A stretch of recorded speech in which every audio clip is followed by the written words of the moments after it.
आप देख रहे हैं श्री हरि कृपा आश्रम चैनल। संस्थापक स्वामी श्री हरि चैतन्य पुरी जी महाराज।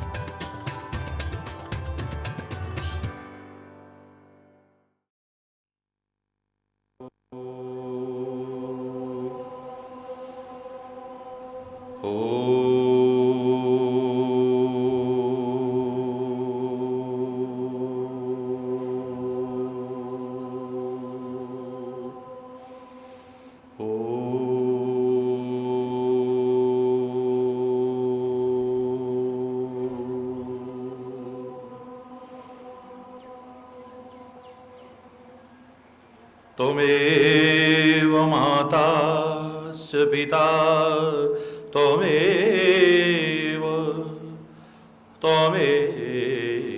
बन्धुश्च सखा त्वमेव विद्या द्रवीणं त्वमेव सर्वं मम देव त्वमेव सर्वं मम देव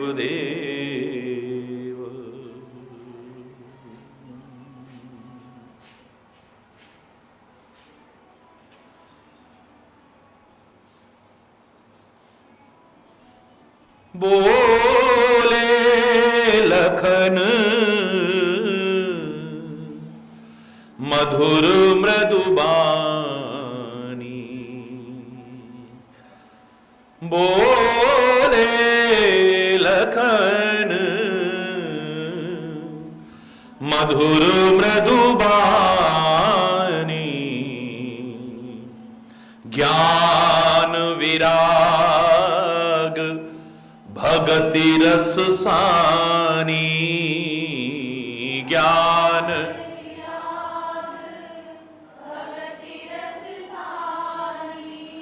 को न कहू सुख दुख कर दाता, काहू न को सुख दुख कर दाता, निज कृत कर्म भोग सब भ्राता,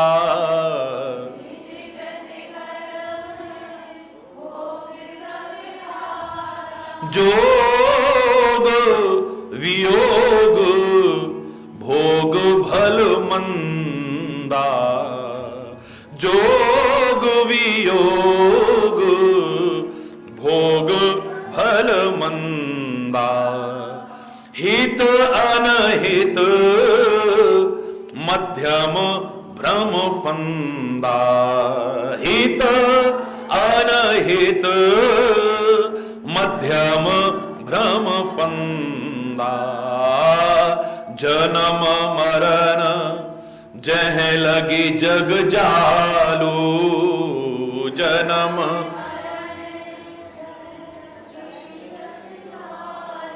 संपत्ति विपत्ति कर्म और कालू, संपत्ति विपत्ति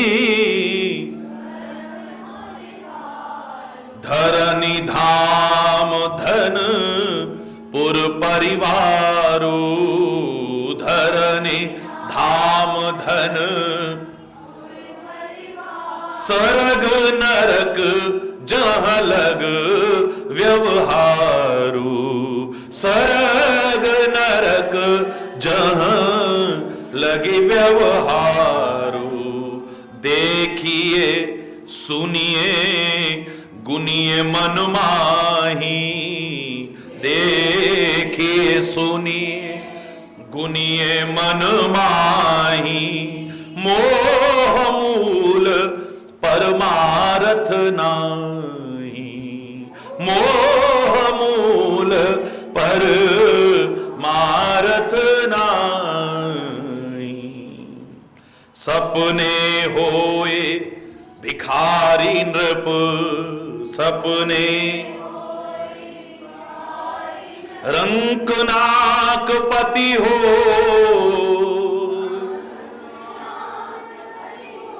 जागे लाभ ना हानि कछु, जागे लाभ ना हानि कछु, तीमी प्रपंच जग सोय, तीमी प्रपंच जग जो।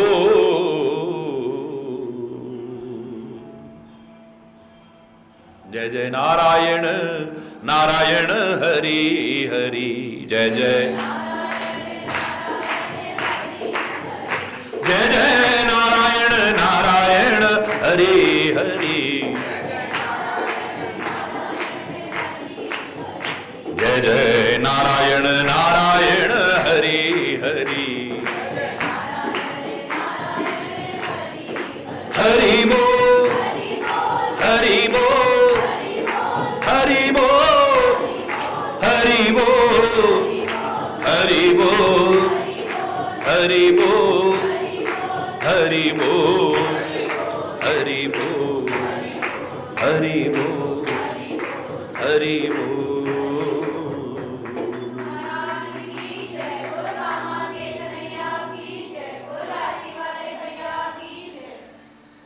हरि बोल। ज्ञान वैराग्य और भक्ति रस से सनी हुई वाणी, हरि बोल, बहुत ही मधुर और मृदु वाणी।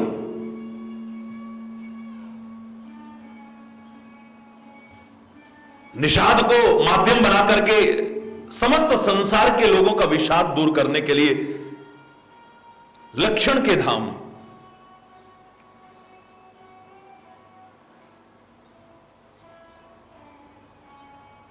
राम के प्रिय या जिन्हें राम प्रिय है, सारी सृष्टि के आधार शेषावतार एक दिव्य संदेश देते हैं जिसे हम लक्ष्मण गीता का नाम दे रहे हैं। दूसरों को दोषारोपण मिथ्या मत करो, कोई किसी को सुख दुख नहीं देता है, ये सब अपने अपने कर्मों का हिसाब है, अपने अपने कर्मों का हिसाब है।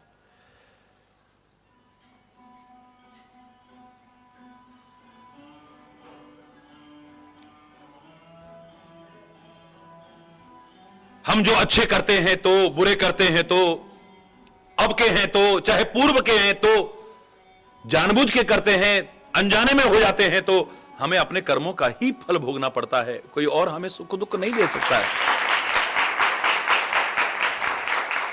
ये जो कुछ हमें दिखाई दे रहा है, जो कुछ दिखाई दे रहा है, जिस रूप में दिखाई दे रहा है और जैसा दिखाई दे रहा है, ऐसा है नहीं। यह व्यवस्था बड़ी गहन व्यवस्था है। कई बार प्रश्न उठते हैं कि एक व्यक्ति बहुत निर्धन परिवार में जन्म लेता है, फटेहाल परिवार में जन्म लेता है, कर्जे के भार से दबे हुए परिवार में जन्म लेता है, अभावग्रस्त परिवार में जन्म लेता है, और ऐसी मां के गर्भ से जन्म लेता है। बाहर तो क्या मिलना था, उसके शरीर से भी उसे दूध भी नहीं मिल पाता है। हरि बोल।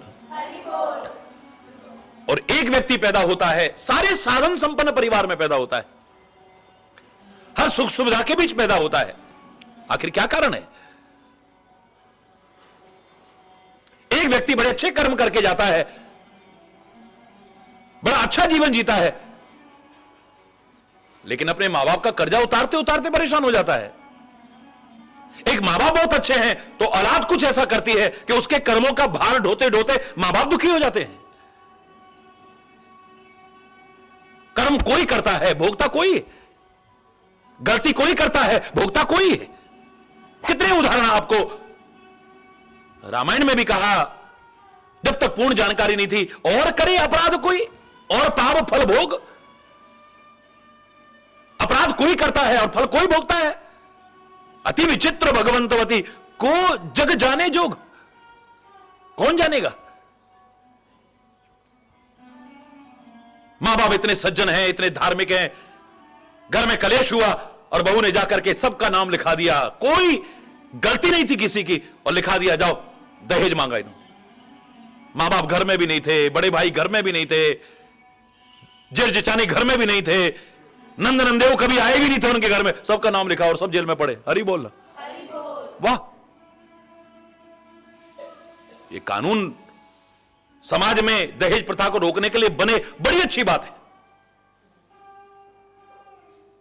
दलितों के उत्पीड़न के लिए कानून बना, बड़ी अच्छी बात है, लेकिन सदुपयोग कितना हो रहा है, दुरुपयोग ज्यादा हो रहा है। क्षमा चाहते हो कहूंगा, क्योंकि ऐसे ऐसे सज्जन परिवार पिसते देखे हैं। कोई घर में जरा सी बात हुई दहेज, कोई बात हुई दहेज, कोई बात हुई दहेज। अरे बोलना, कितने परिवार पिसते देखे हमने। अब कोई कहेगा हमने तो कोई गलती भी नहीं करी, और बताओ हमारा कोई लेना नहीं देना नहीं, और करे अपराध को और पाव फल भोग, अति विचित्र भगवंत गति को जग जाने जोग। कौन समझेगा इस? बच्चे गलतियां करते, मां बाप भोगते हैं। अरे बोल, मां बाप की गलतियों को बच्चे आगे कितने पीढ़ियों तक भोगते हैं। किसी की गलती और किसी ने भोगी, बताइए आप। लेकिन मैं कहता हूं थोड़ा विचार करके देखो, आपका जन्म ही ऐसे परिवार में क्यों हुआ? आपका जन्म ही ऐसे परिवार में क्यों हुआ जहां पर ऐसी घटना होनी थी? आपका जन्म ही ऐसे परिवार में क्यों हुआ जहां पर सारे अभाव ही अभाव थे, दुख ही दुख थे, परेशानियां ही परेशानी थी, कर्जे ही कर्जे थे? क्यों? अवश्य ही तुम्हारे अपने कर्मों का कोई ना कोई आधार मिलता है यहां पे। हरि बोल। तुमने अब नहीं किया है, लेकिन कोई ना कोई कर्मों का ऐसा आधार है। तो यहां तो नहीं किया है, लेकिन पहले किया है, पर उसका फल तो तुम्हें भोगना पड़ेगा किसी प्रकार से भी।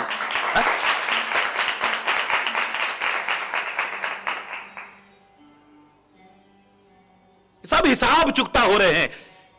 कोई कहे कि एक बच्चे ने क्या ऐसे कर्म करे, अभी तो बेचारा गर्भ से पैदा हो रहा है, अपंग पैदा हो गया है, उसे कौन से कर्म अभी किए? अभी तो कर्म की शुरुआत भी नहीं है, है? कोई गूंगा पैदा हो गया है, कोई बहरा पैदा हो गया है, कोई लंगड़ा लूला पैदा हो गया है, कोई आंखों से रहित पैदा हो गया है, किसी के कान ही नहीं है। हरि बोलना।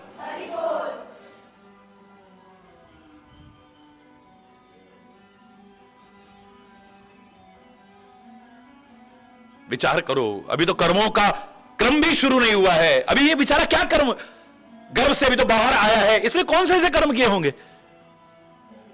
लेकिन अवश्य जो परलोक और पुनर्जन्म की हमारी भारतीय संस्कृति की अवधारणा है, जिसे आज विज्ञान भी मानने लगा है और हर मत मानने लगा है, इसे नकारा नहीं जा सकता है, अवश्य ही उसमें है।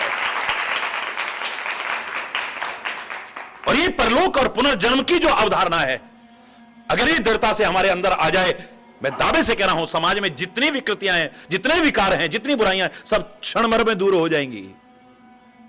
फिर आदमी किसी का हक नहीं मारेगा, कहीं ना कहीं चुकाना पड़ेगा मुझे। नारद जी का किस्सा याद करेगा, जब नारद जी ने वो एक बाल तोड़ करके बस खाने लगे थे, खेत में खड़ा गधा हंसा था। ये बचपन में हम सुना करते थे कथा।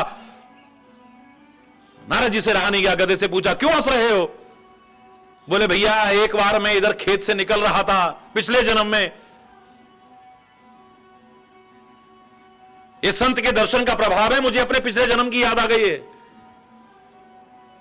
हे मुनिराज, आपके दर्शन करके मुझे अपने पिछले जन्म की याद आ रही है, और मुझे पता लग गया है कि मैं गधा क्यों बना हूं। इस खेत के पास से निकलते हुए मैंने बाल में से एक दाना तोड़ा था, बिना मालिक की इच्छा के चोरी करके ऐसे निकाल करके खा गया और आगे बढ़ गया। एक दाना खाया था तो गधा बन करके यहां भजन उठा उठा करके चुका रहा हूं, और बाबा जी तू पूरी बाल तोड़ करके खाएगा, पता नहीं तेरा क्या होने वाला है।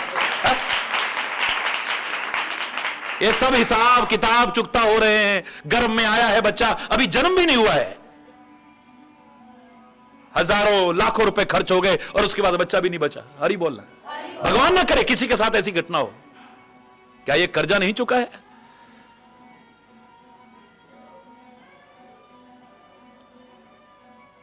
कितने कितने कष्ट उठा करके बच्चे को पाला पोसा और अपने हाथों से हरि बोलना, क्या ये कर्जे नहीं चुक रहे हैं? कैसे परलोक और पुनर्जन्म की अवधारणा को हम नकार सकते हैं? एक पैदा होते ही कितनी सुख सुविधाओं में है, एक पैदा होते ही कितने कष्टों में है। क्या हम परलोक और पुनर्जन्म की अवधारणा को नकार सकते हैं? हरगिज भी नहीं नकार सकते हैं। हरि बोलना। अगर परलोक और पुनर्जन्म की अवधारणा रहे, हमारे मन मस्तिष्क में रहे, हमारे हृदय में दृढ़ता से जमे, हम किसी का हक नहीं छीनेंगे, बेईमानी नहीं करेंगे, रिश्वत नहीं खाएंगे, भ्रष्टाचार को बढ़ावा नहीं देंगे, कोई बुरा कर्म नहीं करेंगे, क्योंकि हम जानते हैं कर तो यहां रहे हैं, बीज तो यहां बो रहे हैं, पर कहीं ना कहीं हमें फल भोगना पड़ेगा, उससे बच नहीं पाएंगे। एक हमारे मन में भय होगा, बच जाएंगे हम, कुप्रवृत्तियों से बच जाएंगे, बुराइयों से बच जाएंगे, विकृतियों से बच जाएंगे, दोषों से बच जाएंगे, गलत कर्मों से बच जाएंगे। अगर हमारे दिमाग में आ गया कि हमें अपने किए कर्मों का फल अवश्य भोगना पड़ता है, यहां नहीं तो वहां, वहां नहीं तो वहां, अब नहीं तो तब, तब नहीं तो तब, भोगना अवश्य पड़ेगा, बच नहीं सकते हैं। हरि बोलना।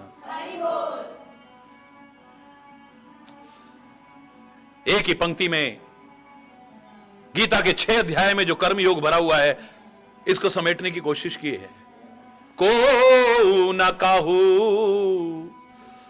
सुख दुख कर दाता, को न काहू सुख दुख निज कृत कर्म भोग सब भ्राता, निज कृत कर्म। अरे भैया कैकेयी को दोष मत दो, मंथरा को दोष मत दो, दशरथ जी को दोष मत दो, किसी को भी दोष मत दो, सब अपने अपने कर्मों का फल है, अपने अपने कर्मों का फल है, सब अपने अपने कर्मों का फल है। राम जी ने कौन से ऐसे कर्म किए हैं, मैं फिर दोहरा रहा हूं बात को, जिनके कारण राम जी के साथ ऐसा हो रहा है। राज तिलक होते होते वनवास हो गया, महलों में रहने वाले आज पेड़ के नीचे घास फूस और पत्तों पर लेटे हुए हैं। वाह, हरि बोल रहा। बोले हां, इतना विस्तार किया जा सकता है, जो इसमें छुपा हुआ है, जो डुबकी लगा करके मैंने निकाला है, वो आपके सामने। कल भी आपसे कहा कि कोई भी कष्ट उठा रहा है, उसे कष्ट उठाते व्यक्ति को देख करके एकदम से ये निर्णय मत लेना कि इस व्यक्ति ने कोई गलत कर्म किए हैं, उसका परिणाम इसे दुख उठाने पड़ रहे हैं। ये कष्ट उठा रहा है तो जरूर बुरे कर्मों से, बुरे कर्मों के कारण कष्ट मिलते हैं, दुख मिलते हैं, लेकिन खाली इसी से लोग उठाते हो ऐसा नहीं है।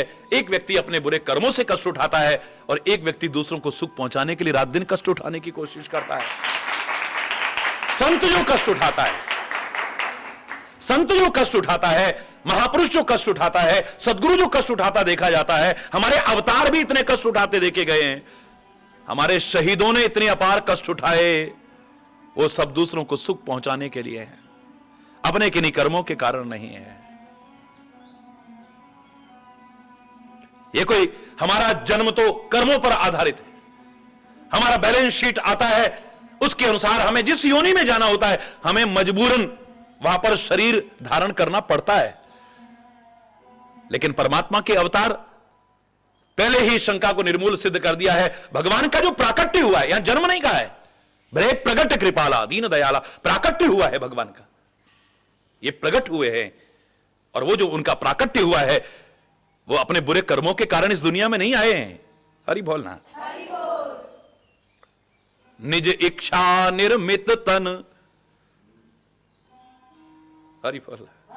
रामायण में स्पष्ट किया, इसको बड़ा गहराई से देखिए आप। ये जो शरीर धारण किया है, ये किन्हीं कर्मों के कारण मजबूरी में नहीं धारण किया है। निज इच्छा निर्मित तन माया गुण गोपार, ये माया से रहित है, गुणों से रहित है।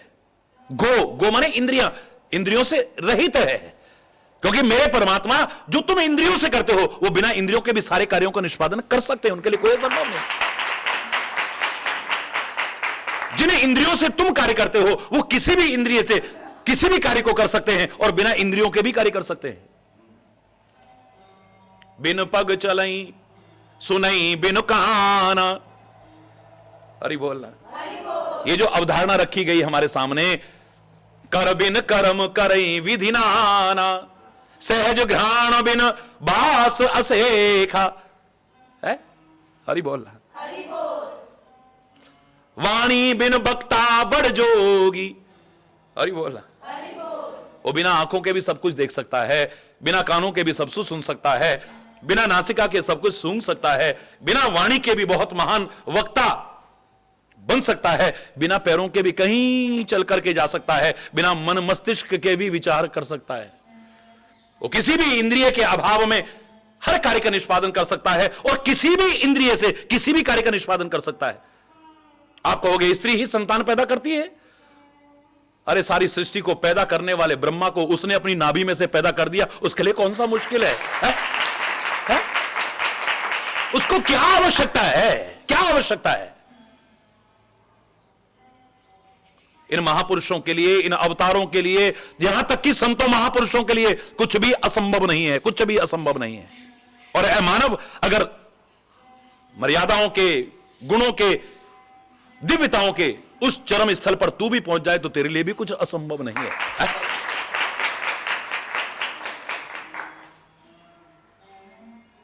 व्यास अपने नेत्रों से देख करके गर्भवती कर सकता है। कमाल, इतिहास भरा हुआ है। ये पांडवों की उत्पत्ति देखिए आप, संतान उत्पन्न नहीं हो रही है तो व्यास जी की शरण में गए हैं। सारी स्त्रियां सामने हैं, बस देखा है। आंखों के तेज को देख करके एक ने आंखें बंद कर ली हैं घबरा करके, तो धृतराष्ट्र पैदा हुआ है। हरि बोलना। भय के कारण आंखें बंद हो गई हैं, उसके गर्भ से धृतराष्ट्र पैदा हुआ है। हरि बोलना। एक पीली पड़ गई है डर के मारे उन आंखों के तेज को देख करके, तो पांडु पैदा हुआ है जिसके पुत्र पांडव हुए हैं। पांडु माने ही पीलिया होता है। पांडु रोग यानी पीलिया रोग, जॉइंडस। पीली पड़ गई है बिल्कुल डर के मारे एकदम से, पांडु पैदा हुआ है। इस इतिहास को पढ़ करके देखो, परमात्मा के लिए नहीं, परमात्मा के जो निज जन हैं उन संतों महापुरुषों के लिए कोई असंभव नहीं। वो किसी भी इंद्रिय से कोई भी कार्य का निष्पादन कर सकते। क्या संभव उनके लिए? विश्वामित्र ने एक नई सृष्टि बना करके दिखाना, जो इतिहास में उदाहरण रखा है, यह काहे का प्रमाण है? एक नई सृष्टि का उत्पन्न करने वाला बन सकता है, एक नए स्वर्ग की रचना कर सकता है यह मानव, यह महापुरुष, यह संत। अरे और तो और छोड़ो, पार्वती अपने शरीर से निकले हुए मैल को इकट्ठा करके एक पुतला बनाती है, उसमें जान फूंक देती है, सारे देवताओं में प्रथम पूजित गणपति बन जाता है। इससे बड़ा उदाहरण क्या है? यहां पर कोई आवश्यक नहीं है। ये जो सृष्टि में आप इंद्रियों के द्वारा करते हो, इन दिव्य आत्माओं के लिए बिना इंद्रियों के भी सब कुछ करना संभव है। और किसी भी इंद्रिय से किसी भी इंद्रिय का कार्य मुश्किल नहीं है। तभी तो लोगों की शंका को दूर करने के लिए मेरे कन्हैया ने मोर पंख धारण किया था। ये तो भोगी है, योगी कहां से हो जाएगा? योगी राज कृष्ण 16,108 और इतनी ब्रिजबालाएं, कैसी कैसी लीलाएं, कैसी कैसी क्रीड़ाएं, और इतनी संतान उत्पन्न करी, क्या बिना भोग के? हरि बोलना। कन्हैया को पता था ये लोग शंका करेंगे, लोग शंका करेंगे, इसलिए एक प्रमाण पत्र दे दिया है यहां पर कि समझ जाओ। एक तरफ मुझे परमात्मा कहते हो, सर्वशक्तिमान कहते हो, मेरे संकल्प मात्र से सारी सृष्टि पैदा हो सकती है, तो क्या इतनी सी संतान उत्पन्न नहीं हो सकती है? मेरे संकल्प मात्र से। प्रारंभ में तो मैं अकेला था। हमारे वेद कहते हैं कि परमात्मा के मन में खाली इतना आया था, एको हम बहुश्यामः, मैं एक हूं बहुत हो जाऊं। देखते देखते देखते देखते सृष्टि उत्पन्न हो गई। मेरे संकल्प मात्र से सृष्टि उत्पन्न हो सकती है, मुझे सब। फिर दूसरी बात, मोर पंख धारण करके एक तरफ सर्वशक्तिमान कहते हो, एक तरफ परमात्मा कहते हो, फिर मन में शंका करते हो। अरे एक मोर को देख लो, समाज का एक साधारण जीव, वो मोर देख लो, भोग विलास नहीं करता है लेकिन संतान उत्पन्न कर देता है। घनश्याम को देख करके ये मोर नाचता है, अपने पंखों पर इतराता है, मस्त होकर के नाचता है, लेकिन जब ध्यान जाता है अपने गदले पैरों पर रोने लगता है। अपनी सुंदरता के अभिमान में अकड़ा ये अपने गंदे पैरों को देखता है तो इसके आंसू आने लगते हैं। मोरनी कभी भी मोर को नाचते हुए देखो तो आसपास घूम रही होती है। कहते हैं मोरनी उन आंसुओं को पी लेती है और गर्भवती हो जाती है। कमाल है, वो ऐसा कर सकती है तो मैं क्या नहीं कर सकता हूं? तुलसी ने इतने सुंदर उदाहरण दिए जहां पर एक और एक कहा है कि वो माया गुण गो पार, इंद्रियों से परे है, वो करके दिखाया है। बिना कानों के सब कुछ सुन सकता है, उसका प्रमाण दिया है। बाली से कहते हैं श्री राम तूने अपनी पत्नी की बात भी नहीं सुनी, कितना समझाया उसने। राम को कैसे पता? राम कहां, बाली कहां? हरि बोलना, इसका मतलब बिना कानों के भी वो, जोर से बोलना है, बिना पग चले ही सुनई बिनु काना, बिना पैरों के चल सकता है, ये तो पैदा होते ही दिखा दिया है। मां ने पल्ले में लिटाया है और खुद जाकर के नैवेद्य बनाने लगी है, भगवान को भोग अर्पित करना है। वहां जाके देखती है तो वहां बैठा भोग ले रहा है। मन में अभी तो मैं पल्ले में लिटा करके आई थी और इतना नन्हा बालक यहां कैसे पहुंच गया? दौड़ी गई, जाकर के देखा तो पल्ले में लेटा हुआ है। फिर दौड़ करके आती है तो देखा वहां भोग ले रहा है। फिर दौड़ करके आती है तो फिर ऐसा देखा है, यहां उहां दोई बालक देखा, मति भ्रम मोर की आन विषय। ये मेरे को कंफ्यूजन काय का हो रहा है? ये मेरी मति का भ्रम तो नहीं है? यहां और वहां दो बालक, ये राम दो जगह कैसे हो गया? इसका मतलब वो बिना पैरों के भी चल सकता है, उसके लिए कोई संभव नहीं है। वो बिना कानों के भी सब कुछ सुन सकता है, बिना नासिका के सूंघ सकता है, बिना वाणी के बहुत कुछ बोल सकता है, बिना पैरों के भी चाहे जहां जा सकता है। संतों महापुरुषों के लिए कह देते हो महाराज जी आप पहुंच गए थे, 1000 मील दूर बैठा, 10,000 मील दूर बैठा व्यक्ति कह देगा आप पहुंच गए थे महाराज जी, आपने आकर के रक्षा की थी महाराज जी, वाह। तो परमात्मा के लिए कौन सा असंभव है वीर? हरि बोलना, जोर से बोलना है, बस यही समझना है और कुछ नहीं समझना है।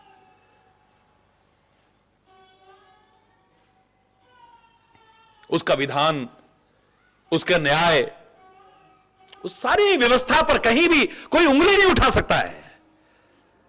बुद्धिमान व्यक्ति अगर पूरी तरह से अंतरात्मा से निष्पक्ष होकर के विचार करे, कोई प्रश्न चिन्ह नहीं लगा सकता है। बड़ी सुंदर व्यवस्था है, सब अपने अपने कर्मों का फल भोगा जा रहा है। अगर कर्मों का फल नहीं भोग रहे हैं तो आगे कर्म तैयार कर रहे हैं। हरि बोल, को न काहू सुख दुख कर दाता, निज कृत कर्म भोग सब भ्राता। तो परमात्मा का जो ये शरीर है ये अपने कर्मों के कारण नहीं आया है, कोई कर्मों का फल भोगने नहीं आया है। हरि बोलना है। तो काहे के कारण आए? निज इच्छा निर्मित तन माया गुण गोपार। ये माया से परे है, गुणों से परे है, त्रिगुणातीत है, इंद्रियों से परे है। ये अपनी इसी इच्छा से कुछ भी कर सकता है। जैसे एक सूर्य का प्रतिबिंब अगर 1000 घट पड़े हों, लाख घट पड़े हों, सब में बराबर बराबर बराबर दिखता है। अवधपुर में जब श्री राम आए हैं और सब कह रहे हैं कि पहले हमसे मिले, पहले हमसे मिले, पहले हमसे मिले, 14 वर्ष की वन यात्रा के बाद तो कहते हैं श्री राम ने इतने रूप धारण कर लिए हैं कि किसी को लग ही नहीं रहा कि हमसे पहले नहीं, हर एक को लग रहा कि हमसे ही पहले मिल रहे, पहले हमसे मिल रहे हैं। उनके लिए क्या संभव है? एक रूप ते पुजे, एक ते ठाड़ो पुजवावे। ये तो ब्रज में हमारे सामने है, गोवर्धन में गोवर्धन पर्वत भी स्वयं बन गया है। पूजा करने वाला भी खुद बन गया और पुजवाने वाला भी खुद बन गया। हरि बोलना, जोर से बोलो ना।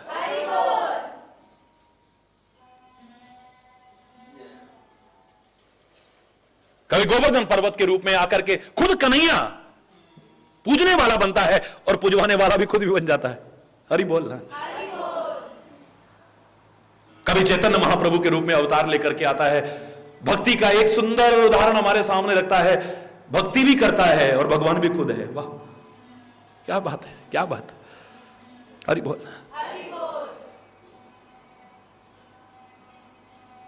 उसके लिए कोई असंभव नहीं है, कुछ भी असंभव नहीं है। और मैं तो कह रहा हूं उस मार्ग पर जो चले ठीक से, उसके लिए भी कुछ असंभव नहीं है। तो अपने कर्मों के कारण उन्होंने शरीर देह धारण नहीं किए।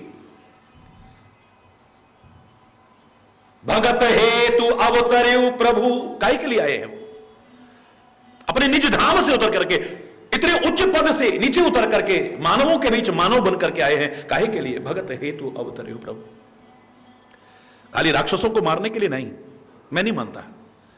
जिसके हाथ में रिमोट कंट्रोल है वो जहां जरा दबाए उसकी मृत्यु, उसको रावण के लिए इतना नाटक करना पड़े, ये करना पड़े, मैं इन बातों में वो नहीं रखता हूं। ये सब उसके जहां से आत्म रूप से स्थित परमात्मा उठ जाए, मृत्यु तो उसकी एक क्षण में हो जाए, उसे ये सब करने की आवश्यकता नहीं है। निराकार रूप से भी ये सब कर सकता है, वो राक्षसों का वध कर सकता है, ये सारे महान काम जितने किए वो कर सकता है। लेकिन भिल्ली के झूठे बेरों का भोग लगाने के लिए तो साकार रूप में ही आना पड़ेगा। उसकी साधना को पूरा करने के लिए साकार रूप में ही आना पड़ेगा। निषाद जैसे अपवित्र समझे जाने वाले को एक उच्च स्थान दिलाना, लोग जिन्हें ठुकराते थे, तिरस्कार करते थे, अपमान करते थे, उनको गले लगा करके उनका स्थान बनाना, ये तो साकार रूप में आकर के कर सकता है। ऋषि मुनियों की साधना को पूरा कर रहा है तो साकार रूप में आकर के कर रहा है। हरि बोल। मनु शत्रुपा ने जो तपस्या की है, उनको दिए वरदान को पूरा करना है तो साकार रूप में आना पड़ेगा। नारद जैसे भक्त के वचन को शिरोधार्य किया है,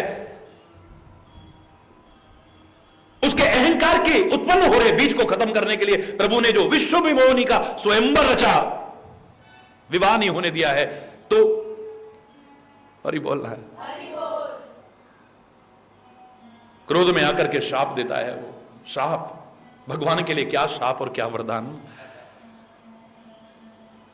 लेकिन भगवान ने गलत नहीं कहा है। किसी कवि के शब्दों में, निज भक्तन हाथ बिकाऊं, अपने वचन टरे तो टारूं, भगत के वचन निभाऊं। अगर मेरे भी सिर पर कोई है, सारी दुनिया के ऊपर मैं हूं, लेकिन मेरे सिर पर भी कोई है तो मेरा भक्त है। इन भक्तों की भावनाओं को पूरा करने के लिए, इनके प्रेम की कदर करने के लिए मैं आता रहा हूं, आ रहा हूं और आगे भी आता रहूंगा। हरि बोल। तो ये लोगों के कष्ट दूर करने के लिए कष्ट उठा रहे हैं, लोगों को सुख पहुंचाने के लिए कष्ट उठा रहे हैं। और मैंने आपको 3 तरह के लोग बताए हैं। पहला अपने बुरे कर्मों से कष्ट उठाता है, दूसरा दूसरों को सुख पहुंचाने के लिए कष्ट उठाता है, और एक अपने जीवन में कुछ बनने के लिए, कुछ पाने के लिए, कोई मुकाम हासिल करने के लिए कष्ट उठाता है। एक अगला जो कर्म के बाद में ज्ञान चैप्टर है, इसको कई पंक्तियों में लिया है, एक पंक्ति में नहीं लिया है। ज्ञान एकदम से नहीं आता है। हरि बोल। मैं तो जीवों का आचार्य इसे कह दूं लक्ष्मण को, तू गलत नहीं है जिसने जीवों को इतना सुंदर संदेश दिया है, इतना महान संदेश दिया है। सारे वैर विरोध दूर हो जाएं, मनमुटाव दूर हो जाएं, राग द्वेष दूर हो जाए, वैमनस्यता दूर हो जाए, बदले की भावनाएं दूर हो जाएं, सारे विकार और विकृतियां दूर हो जाएं, सारी बुराइयां दूर हो जाएं। इतना सुंदर संदेश। लक्ष्मण जी कहते हैं, ये जो कुछ तुम्हें दिख रहा है ये सब भ्रमात्मक है, ये है नहीं। ये योग दिख रहा है यानी मिलना जुलना, ये जो वियोग दिख रहा है यानी बिछुड़ना लोगों का, भोग फल मंदा, अच्छे और बुरे जो भोग तुम्हें दिखाई दे रहे हैं,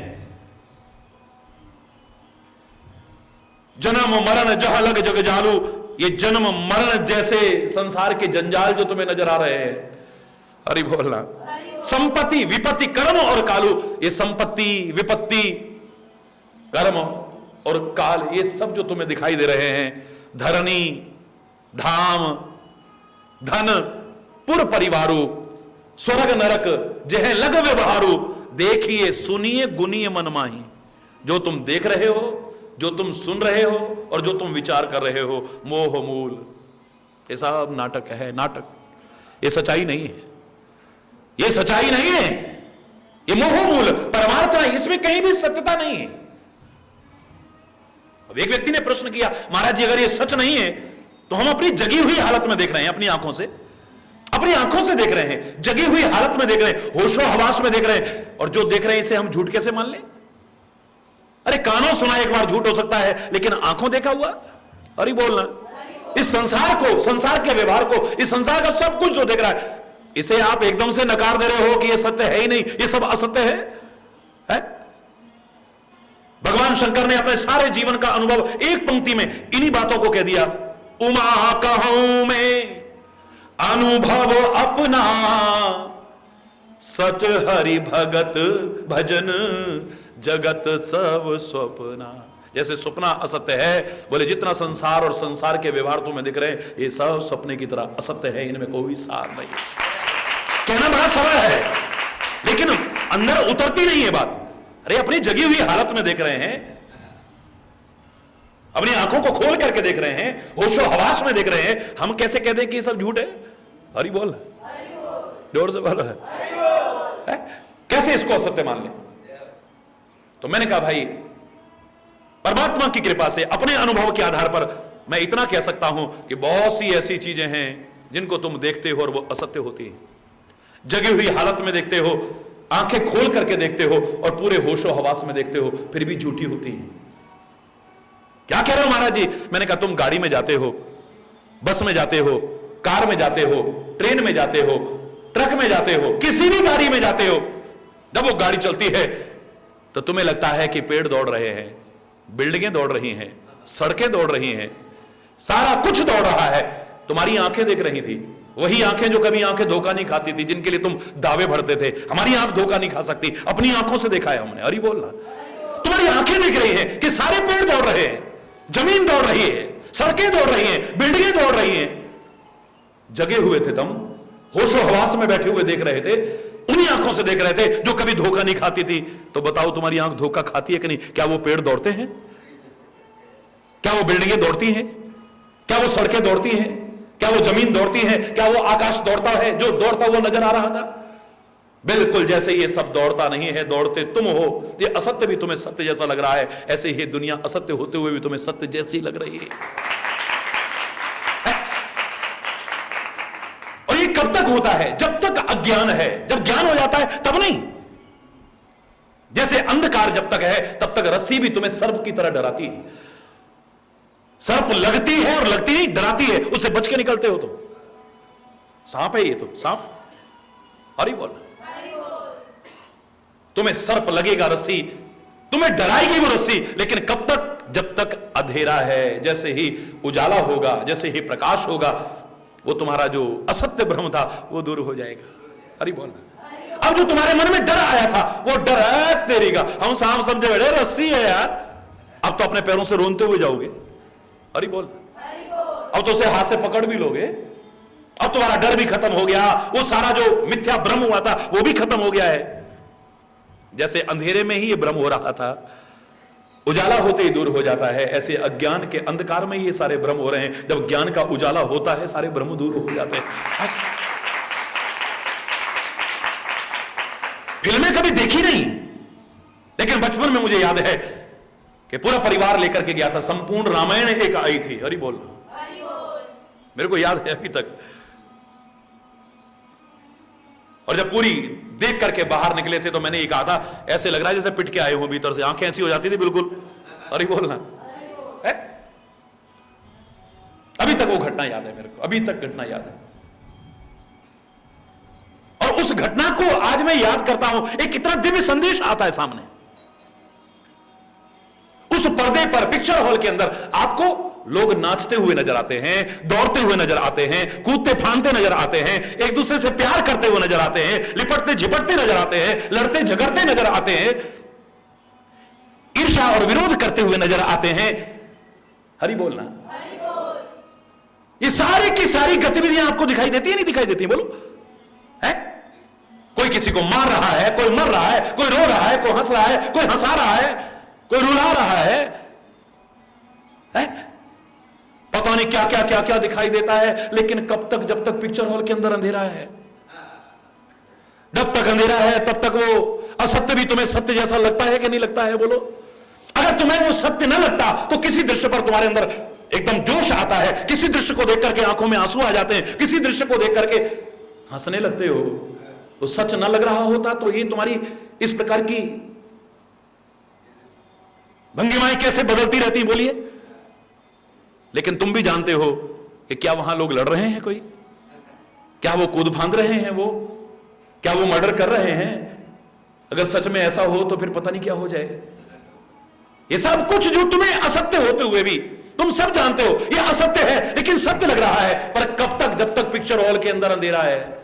जैसे ही रोशनी होती है वहां सफेद पर्दे के अलावा कुछ भी नजर नहीं आता है। ना कोई लड़ रहा है, ना कोई झगड़ रहा है, ना कोई दौड़ रहा है, ना कोई कूद रहा है, ना कोई फांद रहा है, ना कोई मार रहा है, ना कोई मर रहा है। हरि बोलना। सारे भ्रम दूर हो जाते हैं जैसे ही उजाला होता है। हरि बोलना। सारे भ्रम दूर हो जाते हैं जैसे ही प्रकाश होता है वहां पे। जैसे वो सारे भ्रम दूर हो जाते हैं, उजाला होते ही। अंधकार रहते रहते भ्रम थे, ऐसे ही संसार में भी जितने भ्रम हैं ये अज्ञान रूपी अंधकार के रहते हैं। जैसे ही अज्ञान का अंधकार दूर होता है, ज्ञान का उजाला होता है हमारे अंतर में, सारे भ्रम क्षण भर में दूर हो जाते हैं। हरि बोल। एक क्षण नहीं लगता, एक क्षण सारे भ्रम यूं उड़ जाते हैं, यूं सारे के सारे। ये जितना कुछ दिख रहा है, हे निषाद भैया, लक्ष्मण जी महाराज कह रहे हैं, जीवों के आचार्य लक्ष्मण जी महाराज कह रहे हैं। राम जिन्हें प्रिय है और राम के जो प्रिय हैं वो लक्ष्मण जी महाराज कह रहे हैं। लक्ष्मण गीता का वो दिव्य संदेश देने वाले लक्ष्मण जी महाराज कह रहे हैं। सारे लक्षणों के धाम वो लक्ष्मण जी महाराज कह रहे हैं। शेषावतार, सारी सृष्टि के आधार लक्ष्मण जी महाराज कह रहे हैं। हरि बोल। कि भैया मेरे देखिए सुनी, बोलो, गुनिए मन माही, मोह मूल परमारथ नाही। ये वास्तविकता नहीं है, ये अज्ञान के अंधकार में ऐसा लग रहा है हमें, या फिर जब तक हम सोए हुए हैं तब तक लग रहा है। कैसे? बोले सपने होए भिखारी नृप रंक नाकपति होए। एक बिल्कुल फटे हाल व्यक्ति, भीख मांगने वाला व्यक्ति सपने में स्वर्ग लोक का राजा बन गया है। हरि बोलना। बड़ा खुश हो रहा है, बड़ा खुश हो रहा है, इतराए फूला नहीं समा रहा है अभिमान में। और एक चक्रवर्ती सम्राट सपने में भिखारी बन गया है, राजपाट छिन गया है, राजसी वस्त्र छिन गए हैं, परिवार बिछुड़ गया है, फटे हाल हो चुका है और कटोरा लेके भीख मांग रहा है सपने में। अब रो रहा है अपने उस राजपाट की सुख सुविधाओं को याद करके। एक राजा भिखारी हो गया है और एक भिखारी बहुत बड़ा स्वर्गलोक का राजा बन गया है। एक रो रहा है, एक बड़ा मुस्कुरा रहा है, इतरा रहा है। हरि बोल। लेकिन उसका इतराना और उसका रोना कब तक है? जब तक सोया है। जैसे ही जागेगा उसका रोना भी बंद हो जाएगा और उसका इतराना भी बंद हो जाएगा। वास्तविकता ही वास्तविकता सामने है, बिल्कुल वास्तविकता के अलावा और कुछ भी नहीं होगा। महाराजा जनक ने क्या कहा था कि मैं किसको अपना गुरु स्वीकार करूंगा जो मुझे इतनी देर में बोध करा दे, इतनी देर में कि मैं अपने घोड़े पर जरी पर पैर रख रहा हूं और दूसरा पैर उठा रहा हूं, इतनी देर में ज्ञान करा दे, मेरा गुरु वो होगा। बड़े बड़े बड़े बड़े आचार्य आए, बड़े बड़े ऋषि मुनि आए, लेकिन नहीं, अंत में आए अष्टावक्र जी। 8 जगह से टेढ़े थे। शरीर टेढ़ा हो सकता है लेकिन ज्ञान टेढ़ा नहीं हो सकता है। हरि बोल। गुण टेढ़े नहीं हो सकते हैं, इसलिए जो गुणों की कदर करते हैं, ज्ञान की कदर करते हैं, वो शरीर नहीं देखते हैं, अवस्था नहीं देखते हैं, ज्ञान की कोई उम्र नहीं है। ज्ञान होना होगा तो इतने से बच्चे को हो जाए, और कहो तो बिल्कुल सारी उम्र निकल जाए, तब भी बोध नहीं होता है। मूर्खता में ही जीवन जीते रहे, कोई पता नहीं है। ज्ञान की अवस्था का आप कोई वो नहीं कह सकते कि हाँ भाई अरे हमने धूप में थोड़ी सफेद करे, अरे बोलना। आजकल इतने इतने बच्चों के सफेद हो जाते, अरे बोल, जोर से बोलो ना, इतने इतने बच्चों के सफेद हो जाते। ज्ञान के लिए कोई अवस्था का महत्व नहीं। बोध हो जाए, समझ हो जाए, भगवान की भक्ति में लीन हो जाए, भगवान की कृपा और भगवान को पाने का अधिकारी हो जाए, तो 5 वर्ष का नन्हा बालक ध्रुव भी हो सकता है, वरना हजारों जन्म बीत जाएं तब भी नहीं हासिल कर पाता है। कौन सा है? यह अवस्था का विषय नहीं है, यह जाति का विषय नहीं है। बोध हो जाए तो सूत जी महाराज को सूत शूद्र का अपभ्रंश है, और शूद्र जाति का नहीं, अपवित्रता का द्योतक है, जिससे सूतक शब्द बना है, अपवित्रता का द्योतक है। तो सूत जी महाराज के पास 88,000 ऋषि मुनि कथा सुनने आते थे, बड़े बड़े ब्राह्मण, बड़े बड़े विद्वान कथा सुनने आते थे। घर घर में प्रचलित आज की सत्यनारायण की कथा शुरू ही यहां से, एकदा नेमि शारण्य, शुरू ही यहां से होती। सूत जी महाराज सुना रहे हैं। बलराम जी महाराज को गुस्सा इसलिए आया था, कृष्ण के बड़े भाई बलराम जी को गुस्सा इसलिए आया था, शूद्र होकर के कथा कर रहा है, हरि बोलना। लेकिन बड़े बड़े ऋषि मुनि कथा सुन रहे थे। तो ये ज्ञान जो है ये जाति का विषय नहीं है। ज्ञान जो है ये अवस्था का विषय नहीं है, हरि बोलना। चांगदेव कितने हजार वर्ष की अवस्था है उसकी, और वो छोटा सा ज्ञानेश्वर, संत ज्ञानेश्वर मात्र 15 वर्ष की अवस्था में तो, हरि बोलना, 12 वर्ष की अवस्था में तो गीता लिख दी उसने, ज्ञानेश्वरी गीता। आप कभी सुना हो तो, महाराष्ट्र के अनेक प्रमुख संतों में ये छोटी सी अवस्था का एक महान संत हुआ है। और कहते हैं इतनी प्रसिद्धि फैली, इतनी प्रसिद्धि फैली, दूर दूर तक चर्चा हुई। तो एक दिन महान तपस्वी, हजारों वर्ष की उम्र वाले चांगदेव के कान में पहुंची, तो उसे ईर्ष्या हो गई। ये कल का छोकरा, ये कल का छोकरा, ये कल का छोकरा, ये कल का छोकरा। एक ही प्रश्न ऐसा लिख के भेजूंगा कि जवाब नहीं दे सकेगा। ये दुनिया इसको पूज रही है, दुनिया पूज रही है, हरि बोलना। ईर्ष्या हो गई मन में। एक कागज उठाया, कलम उठाया, लेकिन लिखे क्या, कहां से शुरू करे? दुनिया पूज रही है, उसे बेटा कह के नहीं कह सकता है, एक लड़का कह के नहीं लिख सकता है, दुनिया पूज रही है उसे, और आदरणीय कह के लिखने में नाक कटती है, अरे बोलना, क्योंकि ईर्ष्या है। मेरी इतनी अवस्था हो गई, इतना नाम मेरा नहीं है, और इसका छोटी सी अवस्था में इतना नाम। तो कहते हैं कोरा कागज ही भेज दिया, कोरा कागज, एक दूत के हाथ कोरा कागज भेज दिया संत ज्ञानेश्वर के पास में।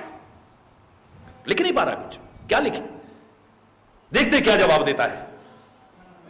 जैसे ही दूत पत्र लेकर के पहुंचा, संत ज्ञानेश्वर नन्हे से बालक बच्चों के बीच में खेल रहे थे। देखा तो पहले तो श्रद्धा से नमन किया, अवस्था को और उसकी तपस्या को नमन किया, लेकिन फिर तरस आया। कागज और कलम उठाकर के संत ज्ञानेश्वर इतना ही लिखते हैं कि हे चांगदेव, बुरा ना मानना, मैं आपकी उम्र का सम्मान करता हूं, आपकी तपस्या का सम्मान करता हूं, लेकिन यह कहे बिना नहीं रहूंगा कि इस कोरा कागज भेज करके आपने दिखाया कि तपस्या तो आपने बहुत की, उम्र तो आपने बहुत पाई, लेकिन आपका जीवन कोरा कागज ही रहा, कुछ हासिल नहीं कर पाए, कुछ हासिल नहीं कर पाए। तुम्हारे मन की जो ईर्ष्या है ये सिद्ध कर रही है कि तुमने अभी कुछ हासिल नहीं किया है, तुम संतता के मार्ग पर अभी एक कदम चले नहीं हो। ये तुम्हारे मन का ईर्ष्या है, द्वेष है, बदले की भावना है, इसने गिरा दिया है तुम्हें। पत्र जब पहुंचा तो चांगदेव के क्रोध का पारावार न रहा। ये कल का छोकरा मेरे लिए ऐसा बोला, मेरे लिए ऐसा, तपस्या की ताकत के अभिमान में अकड़ा वो चांगदेव कहते हैं सिंह की सवारी करता है, सांप का हंटर लेता है और आकाश मार्ग से उड़ता हुआ आ रहा है अपनी तपस्या के बल पर। ऐतिहासिक घटना है ये, ऐतिहासिक घटना, इतिहास में वर्णित है ये घटना। आकाश मार्ग से उड़ता हुआ सिंह पर सवार होकर के और सांप का हंटर लेकर के और गुस्से में तमतमाया हुआ, छोड़ूंगा नहीं इसको, छोड़ूंगा नहीं, चला आ रहा है, चला आ रहा है। गांव के लोगों ने आकाश मार्ग से उड़ते हुए देखा, लंबी लंबी जटाओं वाला वो चांगदेव आ रहा है। बड़े गुस्से में दौड़े दौड़े गए ज्ञानेश्वर के पास में। महाराज महाराज महाराज आप अंदर हो जाओ, अंदर हो जाओ। क्यों, क्या हो गया? महाराज वो जिसको पत्र भेजा आपने वो तो गुस्से में तमतमाता हुआ आ रहा है और कह रहा है कि छोड़ूंगा नहीं, छोड़ूंगा नहीं ज्ञानेश्वर को। अरे नहीं नहीं नहीं नहीं, हमारे पास चल करके आ रहा है, अतिथि का सत्कार करना चाहिए भाई। बच्चे की तरह दीवार पर बैठे गन्ना चूस रहे थे तो कहते हैं दीवार चलो, इतने महान तपस्वी आ रहे हैं, उनका स्वागत करते हैं। गन्ना चूसते चूसते दीवार को ही लेकर के चल देते हैं, दीवार चल देती है, दीवार। संत ज्ञानेश्वर को जब दीवार पर आते हुए देखा, आज भी वो दीवार स्थित है वहां पर, पूना के बहुत पास में है, वो स्थान मौजूद है, लोग दर्शन करने जाते हैं। मैं भी गया हूं, है मेरे साथ कितने लोग गए हैं वहां पर। वो स्थल मौजूद है जहां पर वो चांगदेव अभिमान में अकड़ा हुआ आया था। और वो दीवार जिस पर बैठ करके गन्ना चूसते हुए ज्ञानेश्वर ने कहा था चलो दीवार स्वागत करते हैं, इतने महान तपस्वी आ रहे हैं हमारे पास मिलने के लिए। जब देखा दीवार पर गन्ना चूसते हुए आते हुए उस नन्हे से बालक को, आंखों में आंसू आ गए, रोंगटे खड़े हो गए, सारा अभिमान चकनाचूर हो गया है। हमारे अभिमान को त्याग करके उस नन्हे से बालक के पैरों में गिर करके प्रणाम करते हैं चांगदेव। अरे मैंने तो इन सजीवों पर नियंत्रण किया अपनी ताकत, तपस्या की ताकत के बल पर। हे बालक धन्य है तू, तूने तो निर्जीव दीवारों पर भी नियंत्रण कर रखा है, कमाल। मैंने शेर पर नियंत्रण किया है, मैंने सांप पर नियंत्रण किया है, मैंने इस प्रकृति के, लेकिन तूने तो निर्जीव दीवारों तक पर, ये भी तेरे इशारे पर चलती है। धन्य हो तू। ये ज्ञान अवस्था का मोहताज नहीं है, ये ज्ञान किसी जाति का मोहताज नहीं है, ज्ञान किसी समय का मोहताज नहीं है, ज्ञान किसी लिंग का मोहताज नहीं है। यानी पुरुष लिंग में हो सकता है, स्त्री में नहीं हो सकता, या उसमें नहीं हो सकता, किसी चीज का मोहताज नहीं है। इतना जरूर मैं कह सकता हूं कि बाहर अगर उजाला होगा तो सूर्य प्रकाश करता है, चंद्रमा प्रकाश करता है, तारे प्रकाश करते हैं, अग्नि प्रकाश करती है, दीपक प्रकाश कर सकता है, विभिन्न प्रकाश के साधन हो सकते हैं ये बाहर के संसार में। लेकिन हमारे अंतर में प्रकाश हो सकता है तो संत और सदगुरु की वाणी से ही प्रकाश हो सकता है और किसी से नहीं हो सकता है।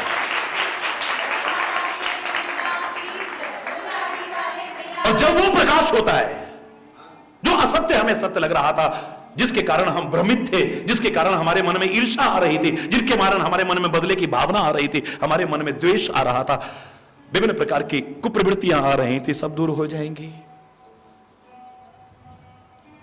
बस पिक्चर हॉल के उस सफेद पर्दे के अलावा, यानी सफेद सत्य के अलावा और कुछ नहीं होगा हमारे सामने। फिर एकदम साफ सुथरा सच होगा हमारे आगे। ये सब जो दिख रहा था ये सब नाटक था। जब तक अंधेरा था तब तक दिख रहा था, ये हमें प्रभावित भी कर रहा था, कभी हमें रुला रहा था, कभी हमें हंसा रहा था, कभी हमें उत्तेजित कर रहा था, कभी हमारे मन में घृणा पैदा कर रहा था, कभी हमारे मन में वासना पैदा कर रहा था, कभी हमारे मन में श्रद्धा पैदा कर रहा था। विभिन्न प्रकार के दृश्य, लेकिन सब मिथ्या थे, सब मिथ्या। सपने हो भिखारी नृप रंक नाकपति होय, जागे लाभ नहानि कछु, तिमि प्रपंच जिए जो। अरे ओ निषाद राज, इस संसार के प्रपंच को भी अपने हृदय में ऐसा ही समझना, बिल्कुल ऐसा है, इसके अलावा कुछ नहीं है। एक राजा भिखारी बन गया है, भिखारी राजा बन गया है? तो महाराज जनक ने इतना कहा था, मैं उसको अपना गुरु स्वीकार करूंगा जो इतनी देर में बोध करा था। अष्टावक्र जी आए, बड़ा दरबार है विद्वानों का, ऋषि मुनियों का, तो लोग उनको देख करके हंसे। अष्टावक्र जी ने खाली इतना ही कहा कि मुझे तो पता था कि जनक की सभा विद्वानों की सभा है, लेकिन मुझे नहीं पता था कि चमड़े की परख रखने वालों की सभा है। खाली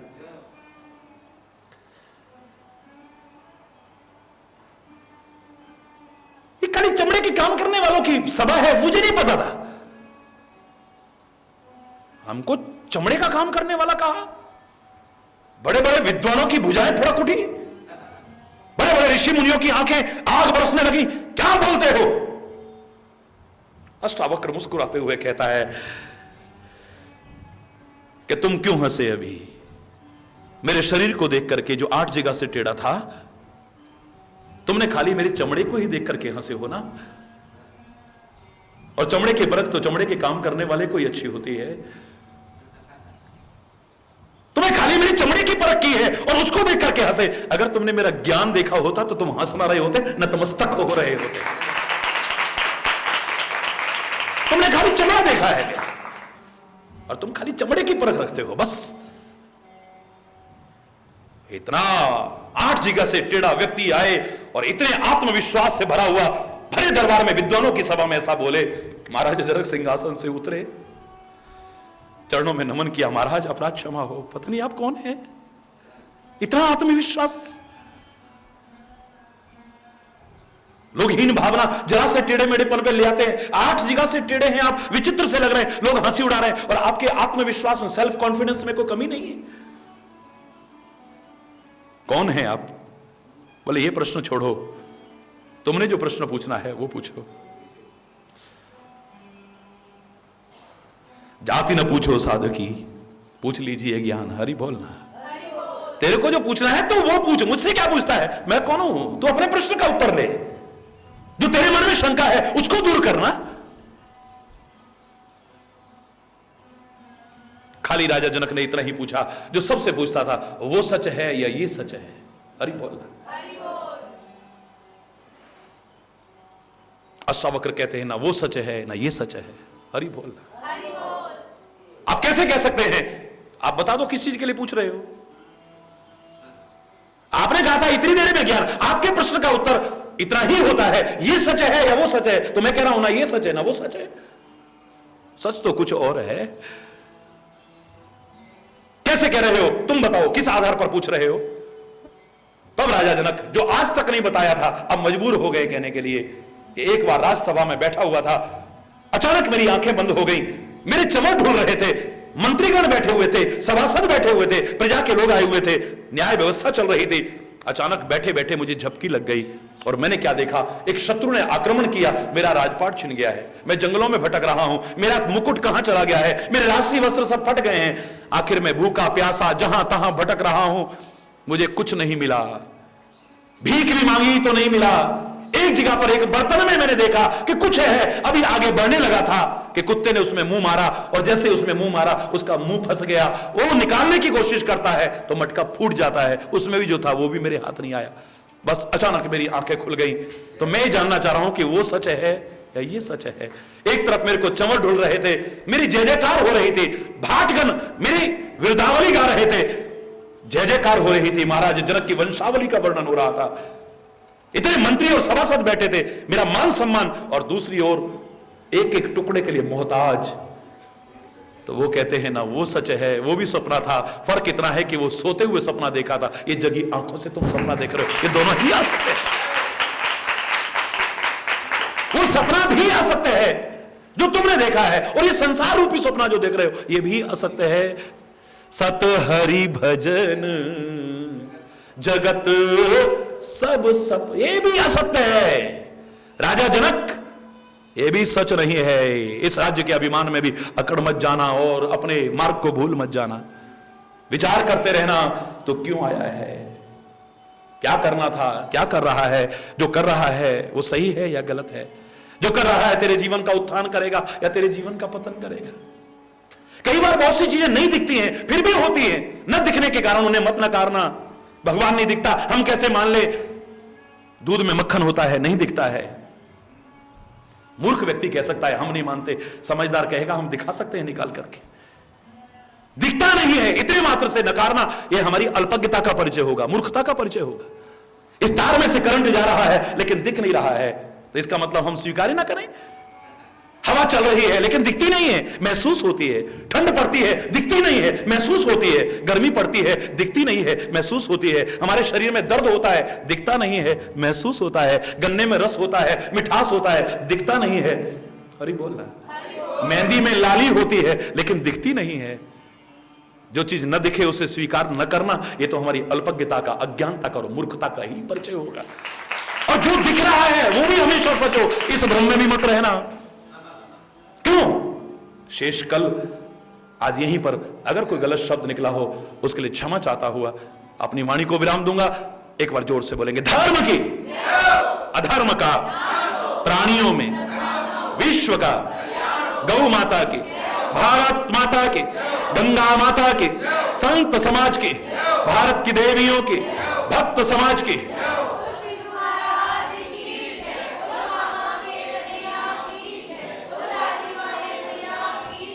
बोलो वृंदावन बिहारी लाल की जय। जय श्री राधे